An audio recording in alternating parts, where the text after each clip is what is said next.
ব্যারিকেডভাবে নামছি, যেখানের মধ্যে এই রিক্সাগুলো তৈরি করা হয় এবং চার্জিং পয়েন্টগুলো আছে, তার উপরে আমাদের অপারেশন শুরু হবে। এইগুলোকে আমরা বন্ধ করে দিব। ডেস্কোর সাথে আমরা আলাপ করেছি এবং আজকে আমরা ডিএমপি সিটি কর্পোরেশন মিলে আমরা এই যৌথ অভিযান শুরু করেছি। ঢাকার বিভিন্ন স্পটে অভিযানগুলো শুরু হবে, এটা আমরা আজকে শুরু করলাম এবং ধারাবাহিকভাবে আপনারা দেখবেন যে মূল সড়ক থেকে ব্যাটারি চালিত রিক্সাগুলোকে আমরা বন্ধ করে দিব, আমরা ধরে নিয়ে যাব, এভিকশন করব এবং গ্র্যাজুয়ালি আমরা বৈধ রিক্সাগুলোকে মার্কেটে আনবো। ভাই একটু বলি, পরিচালনা করা হয় কিন্তু পরের দিন থেকে পরের সময় থেকে আবার রিক্সাগুলো আবার যানবাহনগুলো আবার রাস্তায় ওঠে। এটা এক মাসের সময়ের মধ্যে আপনারা এটা এরকম একটা সলিউশন নিয়ে আসতে পারবেন।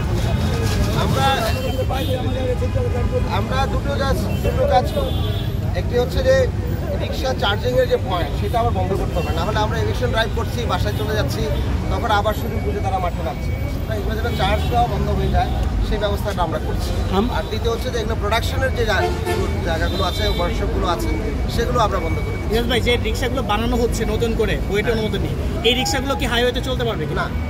না, এটা তো বললোই ভাই। সব থেকে গুরুত্বপূর্ণ আমরা দেখেছি গাবতলী যে সড়কটি রয়েছে আপনার ঢাকা মিরপুর 10, এরপরে মিরপুর 10 আমরা দেখেছি। তো সেই সব জায়গায় আসলে মোহাম্মদপুরে আমরা বেড়িবাঁধ এলাকায় দেখেছি যে জায়গা পুরোপুরি নিয়ন্ত্রণের বাইরে। এই সব জায়গায় আসলে আপনারা অভিযান পরিচালনা করবেন কিনা বা কোনো ধরনের ব্যবস্থা গ্রহণ করেছেন কিনা? অভিযান হচ্ছে, আমরা এখানে আছি, ওপেন মার্কেটে অভিযান হচ্ছে। সুতরাং আমরা এটা আমাদের আস্তে আস্তে অভিযানগুলো আরো শক্তিশালী করছি। ভাই, আমার একটা প্রশ্ন ছিল যে প্রচার প্রসারণে কি কোনোভাবে ঘাটতি আছে? কারণ অনেক রিক্সাওয়ালাই বলছে তারা জানেন না, তারা প্রধান সড়কে যে আসতে হবে না এই বিষয়ে। তারাও তো দিন শেষে অনেকেই বলে তাদের প্রতি একটা বলবো, অবশ্যই যদি ঘাটতি থেকে থাকে আমরা সেদিকে নজর দিব এবং গণমাধ্যমের মাধ্যমে আমরা বলবো যে মেইন রোডে উঠলেই তাদেরকে ধরা হবে। এই মেসেজটি আপনারা গণমাধ্যমের মাধ্যমে ঢাকাবাসীদের যারা রিক্সা চালান তাদেরকে বলেন, আপনারা কেউ মোটর চালিত রিক্সা নিয়ে মেইন রোডে উঠবেন না, উঠলে আপনাদের রিক্সাগুলোকে কয়েদ করা হবে এবং এই রিক্সা আপনারা আর ফেরত পাবেন না। সুতরাং কেউ মেইন রোডে আপনারা উঠবেন না, ভিতরের রোডগুলোতে আপনারা রিক্সাগুলো চালান। ধন্যবাদ।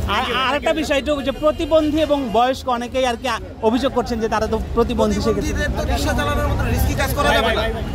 একজন প্রতিবন্ধী তো উনি নিজেই চলতে পারে না, উনি কিভাবে একটা বাহন চালাবেন? ওনাকে অন্য ব্যবসায় চলে আসতে হবে। ধন্যবাদ ভাই। জানার ছিল যে এই যে অভিযানটি আপনারা শুরু করেছেন, এই অভিযান চলমান কতদিন যাবত চলতেই থাকবে। আমরা এভরিডে এবং সিটি কর্পোরেশন কাজ করছি। ধন্যবাদ।